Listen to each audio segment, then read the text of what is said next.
Good morning, dear students. Today I am going to discuss with you chapter number 2 of macroeconomics. The title of the lesson is National Income Accounting. Before starting this lesson, I want to share with you one thing that in the chapter number 2, as per the NCERT syllabus, you are able to find the following concepts which are written in the index: meaning of macroeconomics, types of goods, end use classification of goods, concept of stock flow, investment, depreciation, difference between depreciation, capital loss and obsolescence, income method and precautions of income method, expenditure method with its precautions, problem of double counting, output method of measuring national income, circular flow of income, different phases of circular flow of income, GDP, real and nominal GDP, net factor income from abroad with its components, domestic territory of an economy, normal residents, and concepts of personal private income. Now the chapter starts from the meaning of macroeconomics. Dear students, in the class 11th you have studied about the meaning of microeconomics, but in class 12th you are able to study the meaning of macroeconomics. Basically, macro and microeconomics are two parts of economics which is made by Ragnar Frisch in 1933. Macroeconomics is that part of economics which studies economic problems, economic variables and economic relationship at the level of whole economy.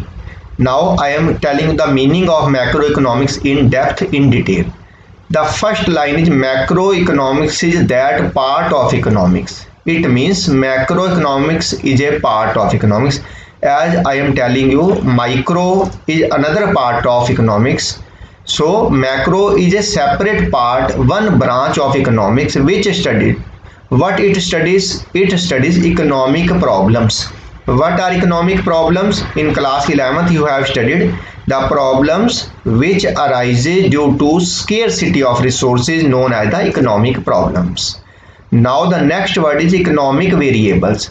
What are the variables? Variables means the quantity whose value goes on changing.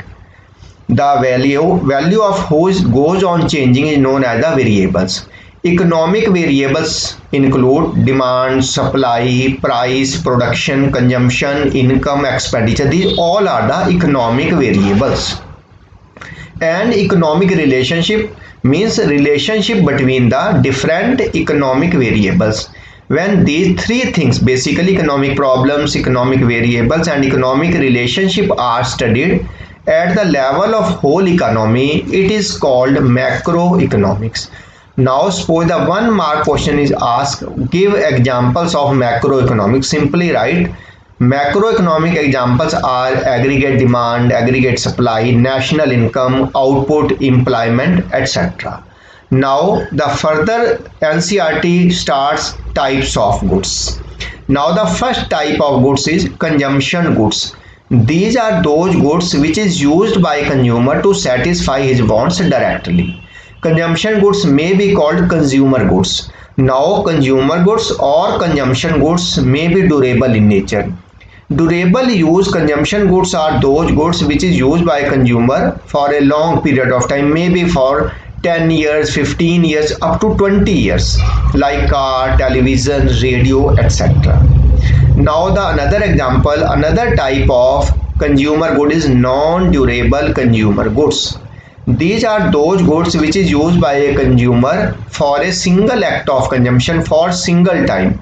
It means it cannot be used by a consumer again and again for consumption purpose, like milk, bread, chocolate, etc. Third type of consumption good is semi-durable consumer goods. These are those goods which is used by a consumer for a period of 1 year or slightly more than period of 1 year, like clothes, shoes, crockery, etc. Now the another type of the good is capital goods. These are those goods which is used by a producer for further production of other goods. Means capital goods cannot be consumed by a consumer, rather they are used by a producer. The basic difference between consumer good and capital good is Consumer goods are used by consumer for consumption purpose, whereas capital goods are used by a producer for further production. Now, capital goods are those fixed assets of the producer which he use again and again in the production process. Now, what are these things which is used by a producer for further production of other goods? These goods may be machinery, plant, tools which is used by a producer for making other goods. Next type of the goods is producer goods. These are those goods which is used by a producer for further production of other goods. Now the question arises, what is difference between consumer goods and producer goods? And what is difference between capital goods and producer goods? Basically, capital goods are different from producer goods. They are different from producer goods in the sense producer goods are used by a producer only one time in the production process. It is not the fixed assets of the producer. It is not used by a producer again and again in the production process. Whereas the producer goods are only one time use goods by a producer for the production of other goods. Now the another type is final goods. Now final goods are different from intermediate goods, but try to understand the meaning of final goods. These are those goods which are used either for final consumption purpose or final investment purpose. It includes final consumer goods and final production goods. Means final goods are not for resale purpose. These are completely prepared goods which can be used by a producer or consumer. These goods directly used by a consumer. These are not remanufactured, recycled, resold in the market. And the basic difference between final goods and intermediate goods is final goods we cannot add value to the final goods, and final goods are included in the estimation of national income. Let's explain with the help of an example. Suppose cotton and cloth are two commodities. Sugar and sugarcane are two different commodities. Out of these, sugar and sugarcane means out of sugar and sugarcane is a intermediate commodity, sugar is a final commodity. Now why sugarcane is intermediate commodity and sugar is a final commodity? Because with the help of sugarcane we prepare sugar, and value can be added in the sugarcane with the help of machinery, plant and equipments. So sugar is a final commodity, sugarcane is the intermediate commodity. Cloth is a intermediate commodity, cloth is a final commodity, and cotton is a intermediate commodity. Next is the intermediate goods. Intermediate goods are those goods which are used either for resale purpose or for further production of other goods. Now the example of intermediate good is milk used by tea shop for selling tea, or used by sugarcane a sugar mill, or used by cotton by a cotton textile mill. Now question arises, which commodity is a intermediate commodity and which commodity is a final commodity? Keep in the mind, same commodity may be intermediate, same may be final, depends upon the last use of the commodity. It means it determines the nature and type of good, whether it is an intermediate or final.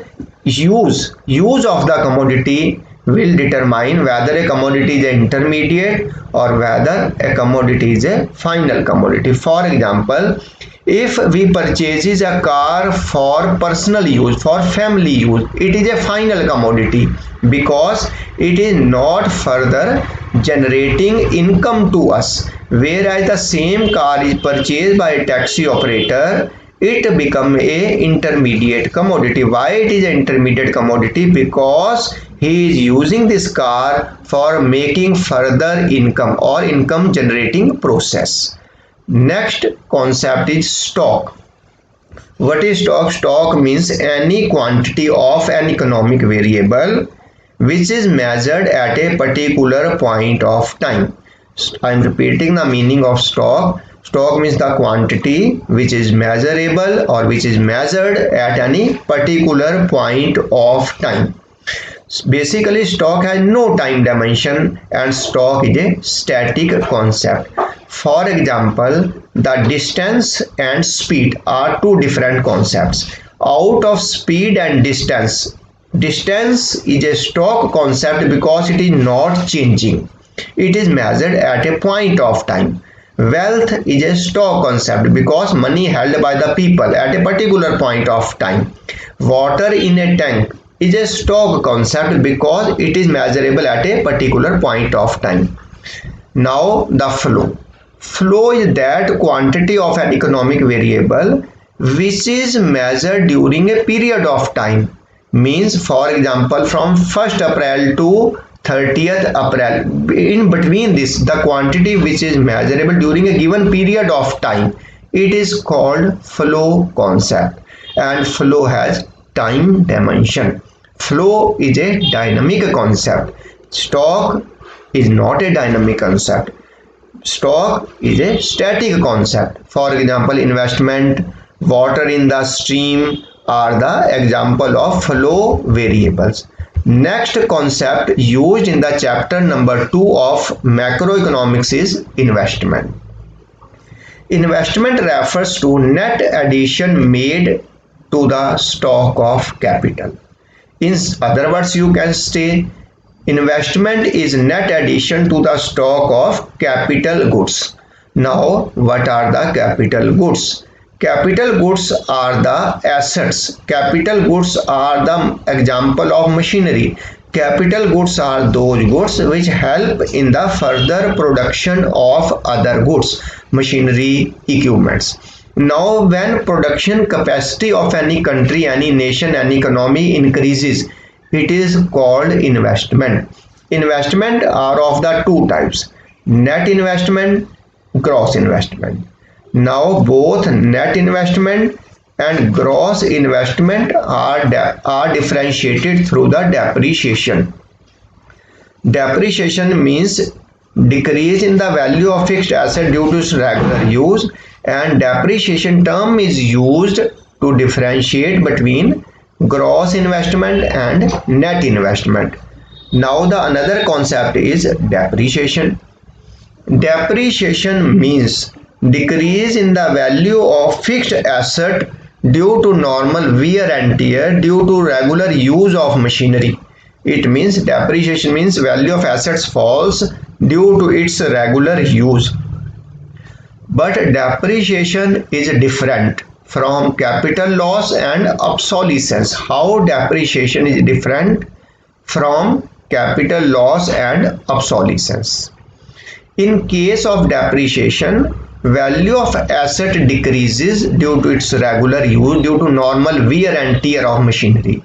Whereas in the case of capital loss, value of asset fall not due to its regular use but due to unfavorable market conditions like sluggish situation in the market or depression situations in the market. Now, what is obsolescence? Obsolescence means decrease in the value of an asset due to coming of new technique in the market, due to coming of new technology in the market, due to recent inventions, innovations. For example, coming of LCD has reduced the value of color desktop TVs in the market or old TVs in the market. It is not that the value of TV or the worth of old color TV is declining, rather it is change in the demand of old TV due to coming of new technology in the market. It means depreciation, obsolescence and capital loss, all these three are totally different terms. Now, there are three different methods to calculate national income. In the chapter number 2, you are able to study different methods to calculate national income. Out of different methods to calculate national income, basically there are three methods in your syllabus. First is the income method. Now, what is the income method and how it is used to calculate national income of economy can be explained with the help of a lecture, with the help of this example. Whenever the question is discuss income method of measuring national income of an economy, simply starts writing your answer from the meaning. What is the meaning of income method? Income method is that method which measures national income from the side of payments. Now, whom this payment is made? This payment is made to the factors of production. As you studied in the class 11, there are four factors of production: land, labor, capital, entrepreneurship. Now, when these factors of production give their contribution to the production process, give their help to the producer in making the goods and services, payment is given to these factors of production for their contribution. This payment to the factors of production is given in the form of rent, wages, interest, profit. When we add this payment given to the factors of production, we find income method of calculating national income. Now, basically, income is classified into two parts. One is transfer income, another is factor income. Factor income, name clear, income to the factors of production for making their contribution in the production process. Transfer income is just transfer of income from one person to another person without making any contribution in the production process. Now, factor income is further classified into three parts.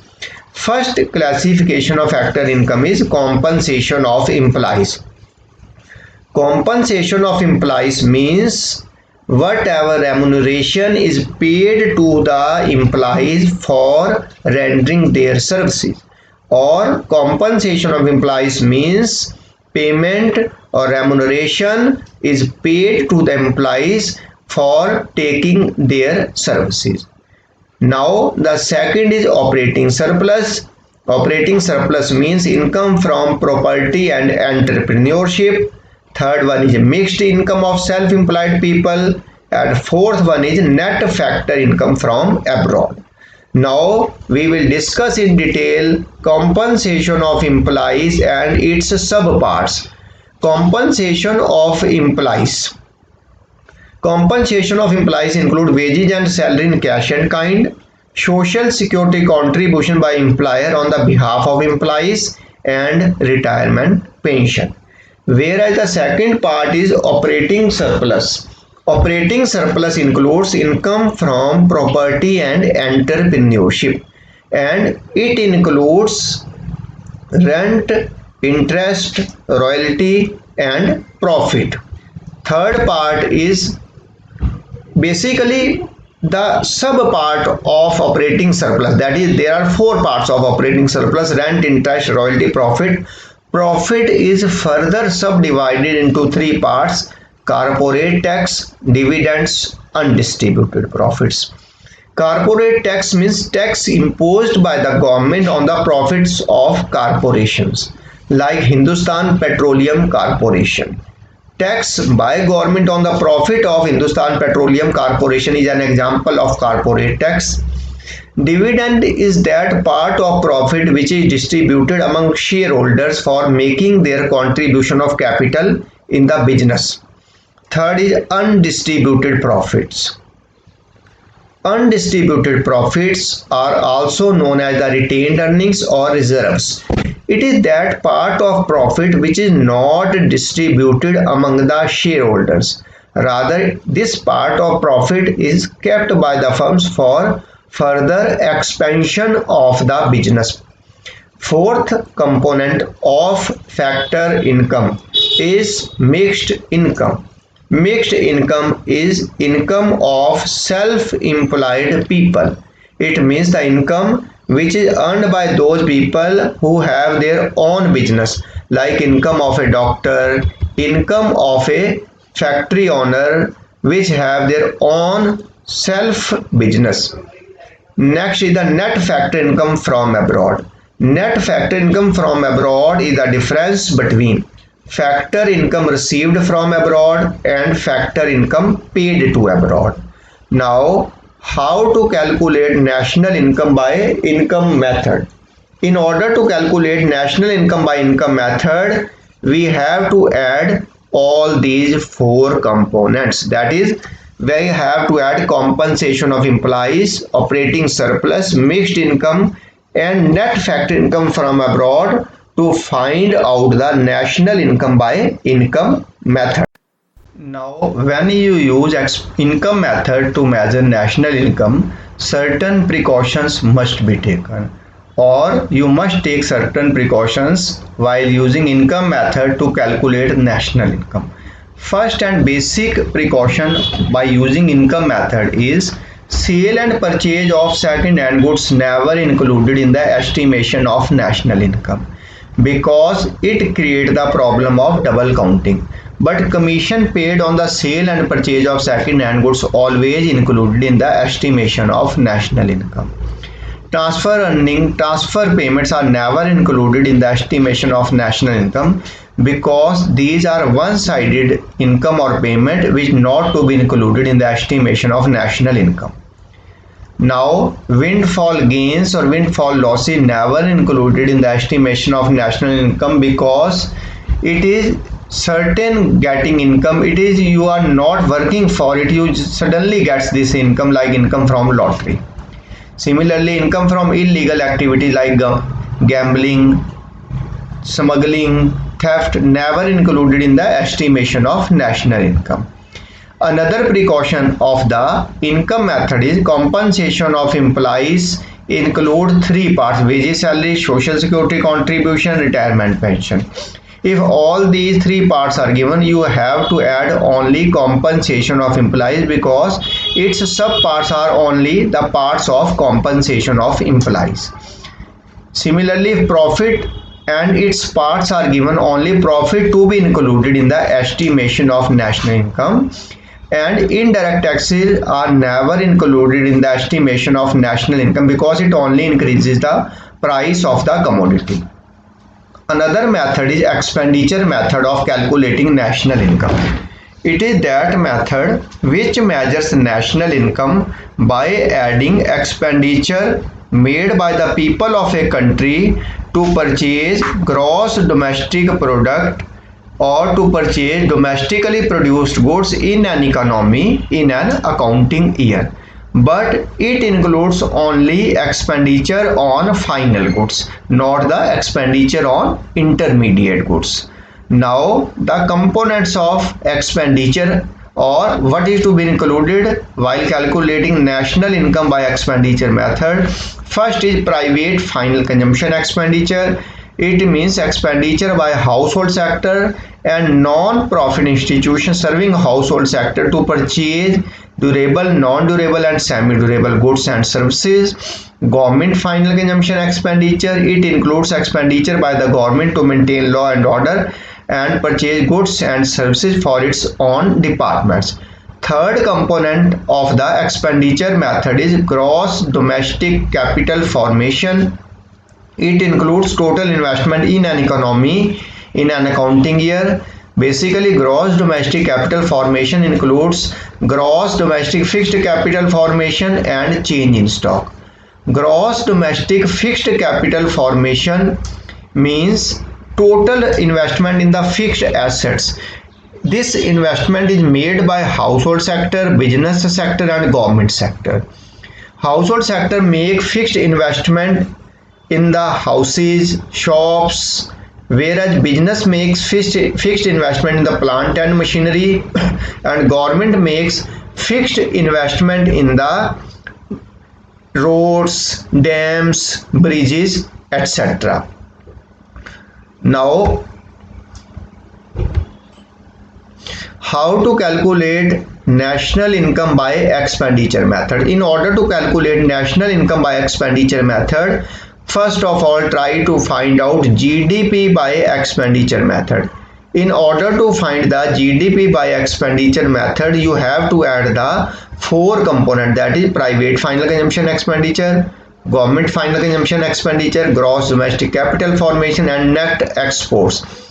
By adding these, you are able to find GDP MP, deduct depreciation, deduct net indirect taxes and add net factor income from abroad.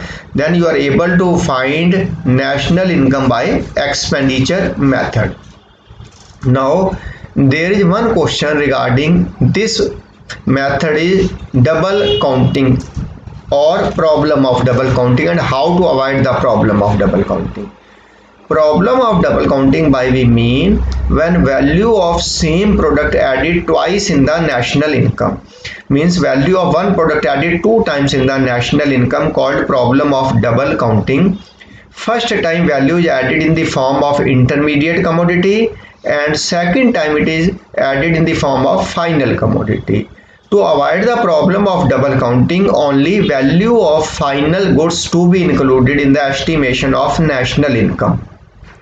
I have tried to make this concept clear with the help of an example. Suppose a farmer produces wheat, its input value is 0. Whatever wheat is produced, its market value is rupees 500. Value added is equal to value of output minus value of input, means rupees 500 minus 0, 500.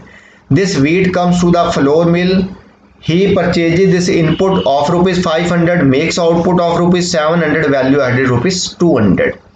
This flour comes to the bakery owner. He purchases 700 rupees flour, makes the bread worth rupees 1000, value added by him rupees 300. Now this prepared complete bread comes to the distributor. He purchases this bread from the bakery of rupees 1000, sells this bread in the market of rupees 1200, value added by this bakery owner is rupees 200.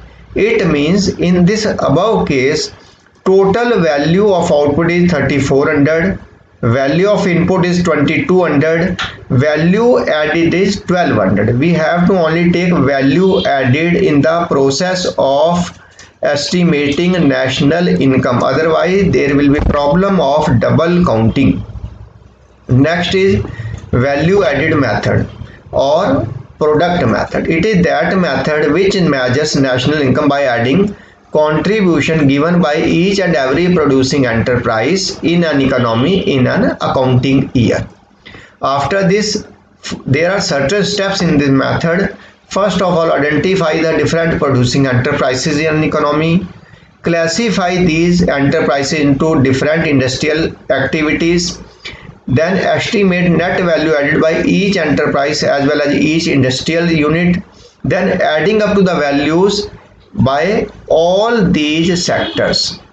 Now with the help of an example, we can explain the concept of value added. As I have earlier discussed with you in the above video, that the value added means total whatever value is added by any entity at the stage of raw material to stage of manufacturing, means whatever production taken place by a business entity, whatever is the price of inputs used by that business entity, difference between two is known as the value added. Value added simply means addition to the value of intermediate goods during production process. Suppose a toys seller purchases plastic of rupees 400, makes toys with the help of this rupees 700. It means value of output, that is value of toys is rupees 700, value of plastic purchased by the toys seller is rupees 400, value added by him is rupees 300. It means value added means whatever is value added by each producing enterprise during the process of production. Now how the value of output is calculated? Value of output is simply calculated by multiplying volume of physical output, means whatever is produced its quantity, with market price, and value of intermediate consumption is always equal to price paid by enterprise to purchase the raw material. Now what it should include, what it should not include. On account production of fixed assets by government enterprises and household should be included. Production for self-consumption to be included. Imputed rent of owner occupied houses must be included while we calculate national income by value added method. But sale and purchase of second-hand goods never included, as it is also in case of income method, but commission paid on them is always included in the estimation of national income. Now GDP at market price. When we add net value added by primary sector, tertiary sectors and secondary sector, we find net domestic product at factor cost, which is equal to value of output. Then we deduct value of intermediate consumption. Then we must deduct net indirect taxes from it. Then we are able to find national income by expenditure method. Next concept is circular flow of income in two sector economy. Basically, circular flow of income means flow of income, goods and services in the different sectors of an economy. There are basically four sectors in an economy: producing sector, household sector, government sector, and rest of the world sector. Now I am starting circular flow of income in two sector economy. For the sake of simplicity, it is only assumed that there are two sectors, that is producer sector, household sector. In case of two sectors in an economy, household sector gives factor services to the producing sector, and in return producing sector gives goods and services to the household sector. When producing sector gives goods and services to the household sector for its contribution in the production process, it is also known as the real flow. But sometimes business sector does not give goods and services to the household sector for his contribution to the production process. Rather, he makes them factor payment in the form of rent, wages, interest, profit. When this payment is given by the business sector to the household sector, it is called factor payment. When household sector gets factor payment, he spends this money to again purchase goods and services from the business sector. It is known as the consumption expenditure. So when factor payment is given by business sector to household sector, and household sector makes consumption expenditure to buy goods and services from business sector, it is called money flow. Now there are different phases of circular flow of income. First phase is phase of production, distribution, disposition. In the first phase, production takes place by the producing sector with the help of factors of production. In the second phase, total income is distributed, means total income, that is whatever income is generated by the enterprise, it is distributed among the factors of production in the form of rent, wages, interest, profit to the factors of production. In phase of disposition, whatever income is received by the factors of production, it is spent by them again to purchase goods and services. It means phase of production means that phase in which goods and services are produced. Phase of distribution, in this phase income is distributed among the factors of production for their contribution in the production process. In the phase of disposition, whatever income is received, that is spent by the owners of the factors of production. So circular flow of income has three phases. One is production phase. This is a basic phase in which production takes place. After taking the production, whatever income is generated, after keeping a part of it distributed among the factors of production, this is the income phase. When income is received by the factors of production, it is spent, that is the expenditure phase, and it is spent again to purchase goods and services from the producing sector. So this phase goes into the circular manner. Next concept in the chapter number 2 is gross domestic product at market price. Gross means total, domestic means within an economy, product means production. So gross domestic product means, I am only telling you the meaning of gross domestic product, not at the market price. Listen carefully. Gross domestic product has three words. Gross domestic product. Gross means total, domestic means within domestic territory of an economy, product means production. So gross domestic product means total production of all goods and services in an economy in an accounting year. But the concept is gross domestic product at market price. Gross domestic product at market price means market value of all final goods and services produced in an economy in an accounting year is called gross domestic product at market price. Now there are two types of GDP, real GDP and nominal GDP. When the production of current year goods and services means GDP of current year is estimated at the current price, it is called nominal GDP or GDP at current prices.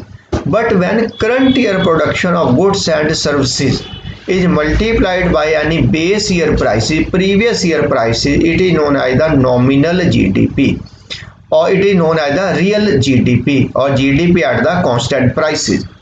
I am repeating the meaning of real and nominal GDP.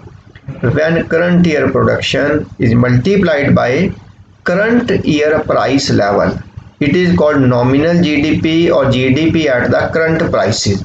But at the same time, when current year production of goods and services is not multiplied by current year prices, rather it is multiplied by any previous year base year prices, called real GDP or GDP at constant prices. Now the question arises, which is better indicator of economic growth, economic performance, or to compare the economic performance of two economies is real GDP or nominal GDP. Out of this, real GDP is the best indicator to assess the performance of an economy or to find out the economic growth of an economy, because nominal GDP is affected by change in the price level. Whenever price level increases, the value of GDP may increase, but the real GDP is not affected by the changes in the price level. Why it is not affected? Because in the calculation of real GDP, we takes only prices of base year, not the prices of the current year. So real GDP is the better indicator to compare the performance of two economies, to compare the economic growth of two economies. Now basic formulas to find out national income. Basically you should learn only three things. First thing is gross and net. Basically gross and net are two different concepts, and difference between two is through depreciation or through consumption of fixed capital. Gross is a wider term, net is a narrow term. In order to convert the net, or in order to find the net from the gross, depreciation is deducted from gross and we find net. Second difference is difference between national and domestic. The difference between domestic and national is net factor income from abroad. Domestic is narrow term, national is a wider term. To make the domestic concept into national, you have to add net factor income from it. Third is market price and factor cost. Market price and factor cost are again two different terms. Market price means the value of a commodity assessed at the prevailing market price, and factor cost means the price or value of the commodity assessed from the point of view factor payment, that is paid to the factors of production in the form of rent, wages, interest, profit. Now the difference between factor cost and market price is of net indirect taxes. Net indirect taxes is the difference between direct tax and subsidies. When we deduct subsidy from direct taxes, we are able to find the net indirect taxes. Now, the another concept in the chapter number 2 is gross national product at market price. Gross national product at market price is generally slightly expansion of gross domestic product at market price. Gross national product and gross domestic product are similar terms. There is slightly only one word difference, only one factor difference, only one variable difference. As I have told you, the domestic and national are differentiated through net factor income from abroad. Domestic is a narrow term and national is a wider term. In order to convert the domestic into national, you have to add net factor income from abroad in it. So gross national product at market price is the market value or money value of all final goods and services that are produced in an economy in an accounting year, including net factor income from abroad. Now, what is net factor income from abroad? Net factor income from abroad is the difference between factor income received or earned by our residents from abroad and factor income earned by non-residents within our country. Keep in the mind there are two things in this: residents and non-residents. I am telling you the meaning of residents and non-residents. Resident means which normally lives in a country, their economic interest also lies in the country. Non-resident means who are in India but their economic interest is not lying in India. So the income earned by our factors of production or factor income earned by our residents from abroad, factor income earned by non-resident within our country is called net factor income from abroad. Now there are three components of net factor income from abroad: net compensation of employees, net income from property and entrepreneurship, but other than retained earning of resident companies of abroad. First component is net compensation of employees. Second component is basically it is operating surplus, but how you define it? It is a net income from property and entrepreneurship. How it become the net? When we deduct retained earnings of the resident companies of abroad, then it become net income from property and entrepreneurship. And third component is net retained earning of resident companies abroad. Now there are certain formulas to convert the GDP into GNP, NNP into NDP, NDP into NNP. So I am written these formulas in a certain manner that you can easily appreciate them. NNP at market price. Suppose you have to find the net national product at market price and GNP is given in the question. To find out the net national product at market price from gross national product at market price, first of all try to find out the difference between word, means which word is making different these two terms. N for net, G for gross. Remaining words are common, means net national product at market price and gross national product at market price. So gross and net are differentiated through depreciation. There is only one word difference, that is gross and net. Remaining words are common. So to make the net national product at market price from gross national product at market price, you must remove, reduce or deduct depreciation from the gross national product at the market price. In the same manner, suppose in the question NDP market price you have to find, GDP market price is given, you again search what word difference in this. NDP market price, net domestic product at market price. GDP, gross domestic product at market price.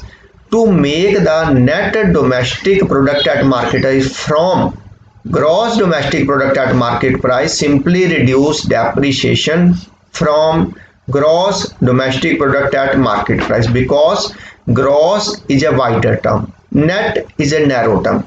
To make the concept smaller, net, you reduce the depreciation from the gross, then you are able to find the net domestic product. In the same manner, to convert the domestic into national, you have to add net factor income from in it, and to convert the market price to factor cost, you have to use the concept of net indirect taxes. Now another concept used in the lesson is domestic territory. Basically, you have seen in lower classes, class 8, 9, 10, you have studied about the geographical territory. The territory which is shown on the map, it is basically political territory, geographical territory. But in economics, domestic territory is different from geographical territory. Domestic territory is wider than geographical territory or political territory, because domestic territory not include only the political territory, but it includes all the areas of operation generating domestic income, freedom of circulation of person, goods and capital. So domestic territory is a geographical territory administered by a government within which person, goods and capital circulate freely. Now the another concept in this lesson is resident. Resident word in bracket I have written normal resident, means the persons who normally lives in a country and their economic interest also lies in that country, or their center of interest is also in that country. Now center of economic interest means the resident lives within that country more than 1 year, and his center of interest also means his all the economic activities also in the favor of that country. Or basically, not to become the normal resident, you have to qualify the two things. First thing is you must be stay in the country more than 1 year, and second thing is your economic interest is also lies in that country. Economic interest, how create the economic interest means your earning, spending, accumulation from that country should be also within that country. Now I am repeating the meaning of normal resident. So normal resident is a person who, or it may be an institution, who generally ordinarily lives in a country and their economic interest also lies in that country. Now relation between domestic product, national product. National product and domestic product are two different terms.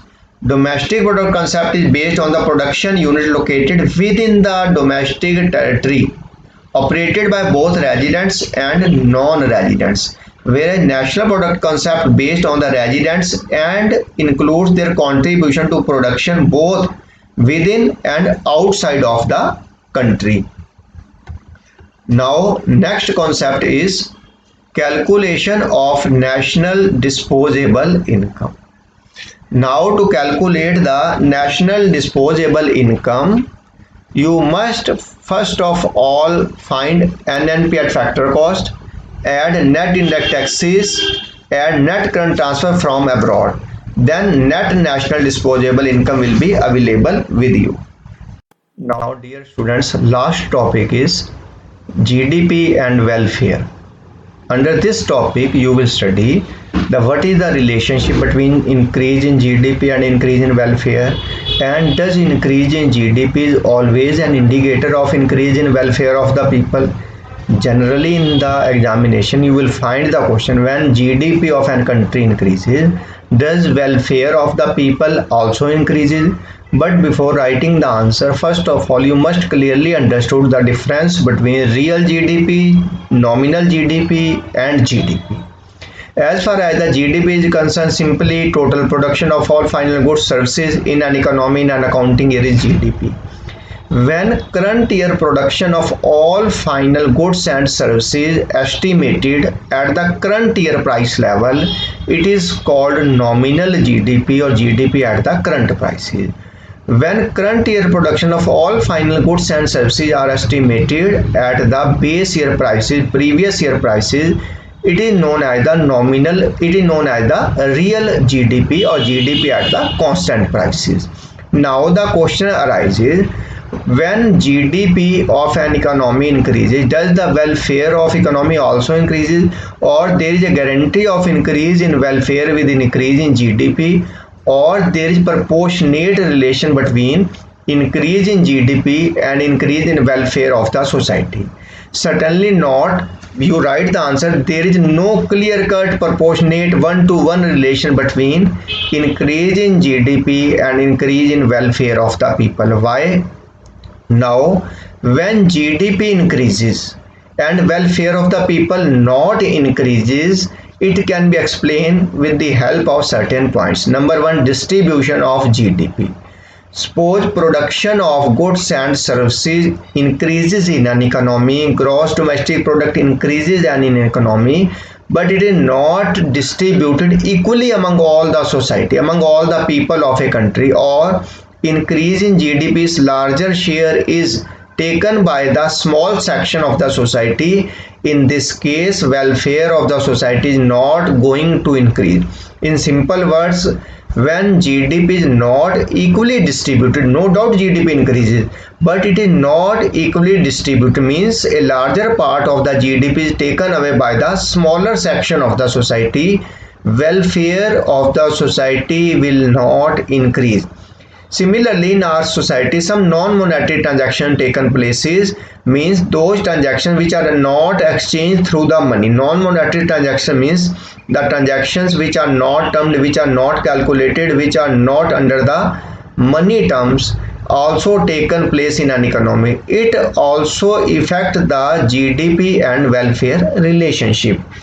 Now third is the composition of GDP. Composition of GDP by mean GDP of an economy increases, but composition means different types of the goods which are involved in the production, which are involved in the calculation of GDP.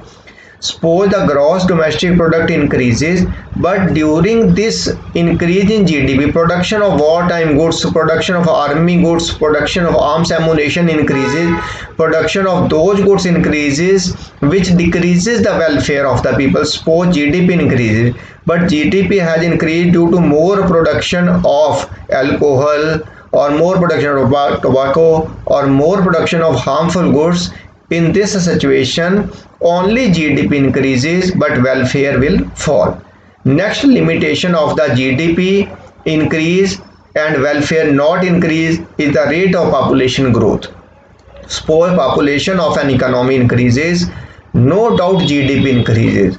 But when population growth rate is more than growth rate of GDP, it means welfare will not going to increase in any case. And last one is the externalities.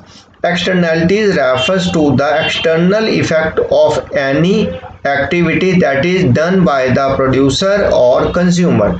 Now suppose there are two type of externalities, negative externalities, positive externalities.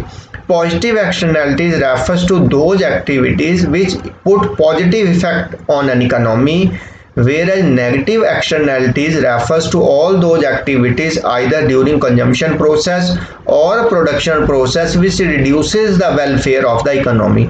Suppose negative externalities taken place in an economy. So due to negative externalities, welfare of the people will decrease. I explain it with the help of an example. Suppose a factory is opened in a residential area.